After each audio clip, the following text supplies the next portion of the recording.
பூமி நம்ம தமிழ் நம்ம சேனல். இந்த வீடியோவை லைக் பண்ணுங்க, ஷேர் பண்ணுங்க, கமெண்ட் பண்ணுங்க. அனைவருக்கும் கோபிநாத்தின் அன்பு வணக்கங்கள் நண்பர்களே. நாளைய தினம் ஆடி மாதத்தினுடைய முதல் வெள்ளிக்கிழமை அப்படிங்கிறது வருது. வெள்ளிக்கிழமை, செவ்வாய்க்கிழமை, ஞாயிற்றுக்கிழமை ரொம்ப அற்புதமான நாள். அதுலேயும் முதல் வெள்ளிக்கிழமை அப்படிங்கிறது வழிபாட்டிற்கு ரொம்ப உகந்த நாள். அன்றைய தினத்தில் அம்பிகையை வழிபடும் போது செல்வ செழிப்பு ஓங்கும் அப்படிங்கிறத மறந்துட வேண்டாம். எப்படி வழிபடணும்னு பார்க்கலாம்.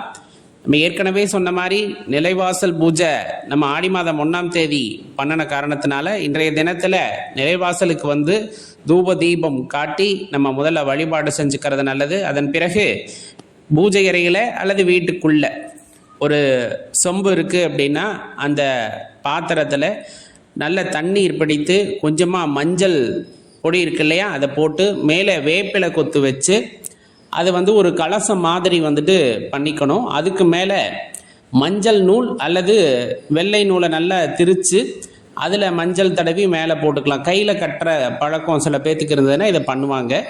அது மாதிரி பண்ணி அதில் வச்சுக்கணும். அந்த செம்புக்கு வந்து மஞ்சள் குங்குமம் வச்சு பொட்டெல்லாம் வச்சு தயார் நிலையில் வச்சுக்கணும்.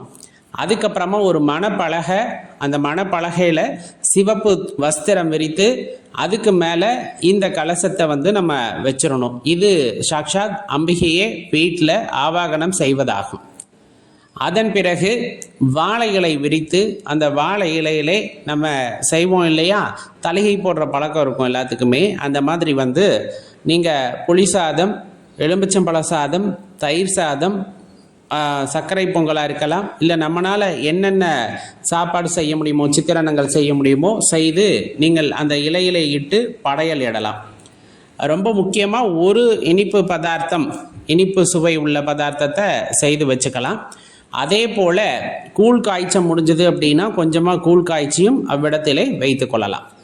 படையலிலே முக்கியமாக இருக்க வேண்டியது அப்படின்னம்னா ரவிக்கை துணி, சிவப்பு நிற ரவிக்கையாக இருக்கலாம், வளையல், மஞ்சள், குங்குமம், இதெல்லாம் வந்து ஒரு 5 பேருக்கு கொடுக்குற மாதிரி வந்து வைத்து கொள்ள வேண்டும்.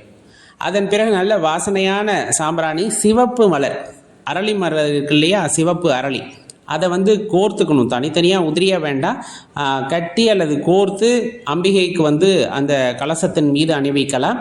அல்லது நீங்கள் கலசம் இல்லை என்றாலும் வீட்டில் இருக்கக்கூடிய அம்பிகையினுடைய படத்தை வைத்து இது பண்ணலாம், தவறில்லை, நல்ல ஞாபகம் வச்சுக்கோங்க. அப்புறம் வெற்றிலை பாக்கிலே ஒரு 11 ரூபாய் வைத்து விட்டு மாவிளக்கு, குறிப்பாக பார்த்தீங்கன்னா ஒரு மாவிளக்குக்கு பதிலாக 2 மாவிளக்கு செய்து இருபுறமும் வைத்து விளக்கை ஏற்றி விடுதல் நல்லது அப்படிங்கிறத தெரிஞ்சுக்கணும். அதன் பிறகு நாம் செய்ய வேண்டியது அம்பிகையினுடைய போற்றி மந்திரங்களை பாடுதல் அப்படிங்கிறது. அமைதியாக 1008 போற்றியோ 108 போற்றி மந்திரங்களையோ சொல்லி லலிதா சகஸ்கரநாமம் பாராயணம் செய்ய முடிந்தாலும் அல்லது கனகதாரா ஸ்தோத்திரம் பாடலை பாராயணம் செய்ய முடிந்தாலும் கண்டிப்பாக பண்ணுங்க. வீட்டுக்கு அது லக்ஷ்மி கடாட்சத்தை உண்டாக்கும். இது எப்படி பண்ணணும்? அனைவரும் பண்ணணும். மாலை நேரத்தில் பண்ணணும். வெள்ளிக்கிழமை 4:30 மணிக்கு மேலே 6 மணி இருக்கு இல்லையா, அந்த நேரத்துக்குள்ள இந்த பூஜையை பண்ணுறது அப்படிங்கிறது ரொம்ப சிறப்பான விஷயம். அன்றைய நாளில் இதை பண்ணணும். இந்த பாடலை எல்லாம் பாடி தூப தீப ஆராதனைகளை எல்லாம் காட்டி அதன் பிறகு நம்ம இந்த பூஜையை வந்து நிறைவு செய்து கொண்டு வீட்டுக்கு அருகாமையில் உள்ள சுமங்கலி பெண்களை அழைத்து அவர்களுக்கு அந்த ரவிக்கை துணியோடு சேர்த்து வைத்திருக்கிறோம் அல்லவா, அந்த வளையல், அந்த மஞ்சள் குங்குமம் எல்லாம் அவர்களிடம் கொடுத்து அவர்களிடம் மானசீகமாக ஆசீர்வாதத்தை பெற்றுக்கொள்ளுதல் அப்படிங்கிறது அந்த அம்பிகையிடமே ஆசீர்வாதம் பெற்றதற்கு இணையானது அப்படிங்கிறத மறந்துட வேண்டாம். இந்த ஆடி மாதத்தில் 5 வெள்ளிக்கிழமை வருது. ஒவ்வொரு வெள்ளிக்கிழமையிலும் ஒவ்வொரு விதமான வழிபாட்டை செய்யலாம். இப்படித்தான் செய்யணுமா அப்படின்னு அவசியம் இல்லை.